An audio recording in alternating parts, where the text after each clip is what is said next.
ایک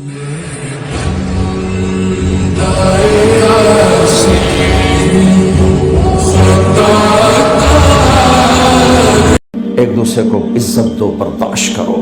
میرے نبی نے فرمایا بہترین مسلمان وہ ہے جو بیوی سے اچھا سلوک کرتا ہو، اور بیوی سے فرمایا میری شریعت میں سجدہ ہوتا تو بیوی سے کہتا خامد کو سجدہ کر۔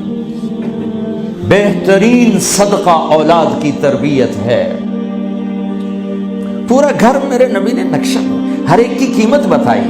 ماں تیرے قدموں تلے جنت، کا کاش میری ماں زندہ ہوتی، تم دیکھتے میں کیا کرتا، میں عشاء کی نماز کے مصلی پر ہوتا، میں سورۃ فاتحہ پڑھ رہا ہوتا، ادھر سے آواز آتی میری ماں کی محمد، تو میں نماز توڑ کے کہتا لبیک اماں جان۔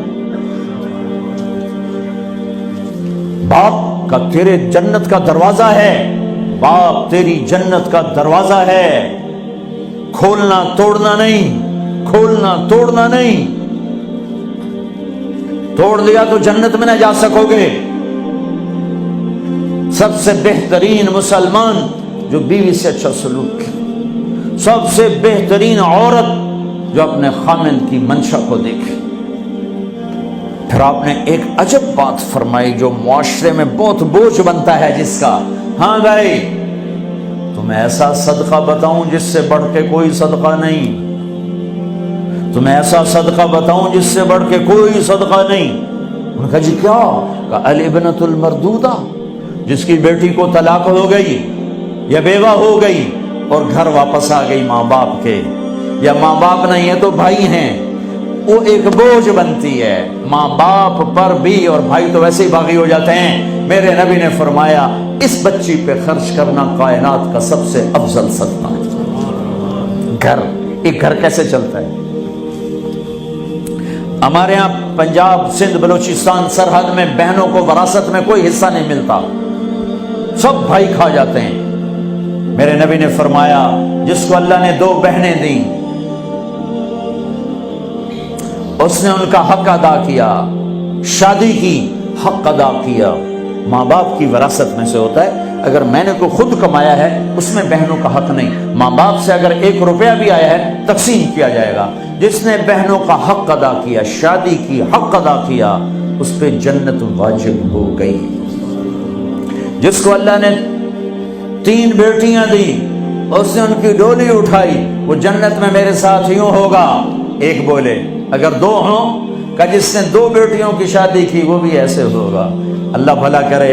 ایک صحابی کا کہ جس کی 1 ہو، کہ جس کی 1 ہے، اگر اس نے اس کو عزت سے رخصت کیا تو وہ بھی میرے ساتھ ایسے ہی ہوگا۔ پھر کئی بچیوں کو طلاق پڑی ہے کہ اس کو بیٹا نہیں ہوتا۔ یہاں آنے سے پہلے کا واقعہ، پنڈی سے بچی رو رو برا حال اس کا، میں تو فون سنتا ہی نہیں ہوں ایسے کہ میرا تو کلیجہ پھٹ گیا ہے۔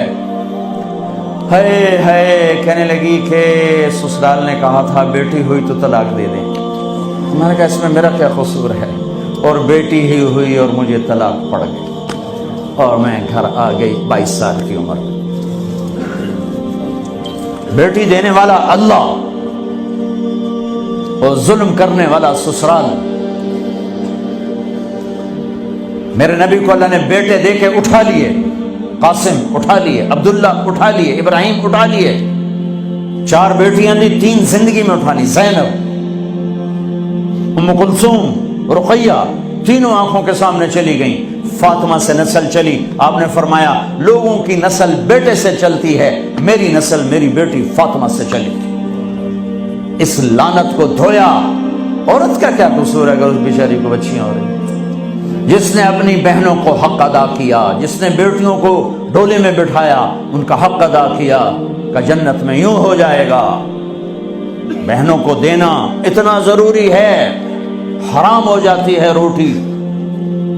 میں نے مولانا جمشید صاحب میرے استاد ہیں، میں نے ان سے تفسیر پڑھی۔ میں ایک دن شہد کی بوتل لے کر گیا، پرانی بات ہے 76-77۔ میں نے کہا حضرت یہ ہدیہ ہے۔ فرمایا کہاں سے لائے ہو؟ میں نے کہا جی میرے اپنے باپ ہے۔ فرمایا تیرے باپ نے اپنی بہنوں کو، تیرے باپ نے اپنی بہن یعنی میری پھوپھیوں کو، تیرے باپ نے اپنی بہنوں کو زمین میں سے حصہ دیا تھا؟ یہ سوال کیوں کیا؟ 10 روپے کی شہد کی بوتل تھی اس وقت، کہ اگر دیا تھا تو یہ میں لے لوں گا، اگر نہیں دیا تو پھر یہ حرام ہے، میں نہیں لوں گا، یہ مطلب تھا۔